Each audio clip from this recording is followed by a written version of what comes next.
And it is always a wonderful na journey kasama dito sa Batang Quiapo. Patuloy ang paglalakbay ni Tanggol at mga lahat ng kasama niya. Pag-switch ko sa Pancit Canton, doon niya ako nayari. Yan, di ba? Ready? Solid yun. Kapag makilala mo siya ng totoo, napakabuting tao yun. Hindi ka iiwan yun. Pwede mo maging kaibigan yun. May improve. O, camera. Unang-una, salamat kay Direk Coco Martin na binigyan niya ako ng oportunidad na magkaroon ng eksena dito.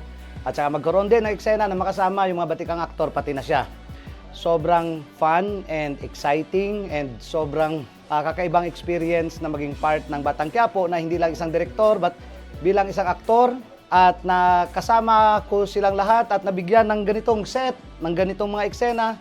And ito na ngayon, ito na yung farewell ko and ito na yung last day ko as an actor, as Donato. Pero it is always a wonderful na journey kasama dito sa Batang Quiapo. So maraming salamat Direk CM and Batang Quiapo family sa pagiging artista at pagiging direktor. Salamat na salamat. Sobrang saya talaga na experience ito. Sa lahat ng mga sumusunod sa Batang Quiapo, kahit saan mang sulok ng mundo at sa saan sulok man ng Pilipinas, sundan nyo kami gabi-gabi. Patuloy ang paglalakbay ni Tanggol at mga lahat ng kasama niya at pamilya niya. So sana suportahan nyo pa rin ang Batang Quiapo.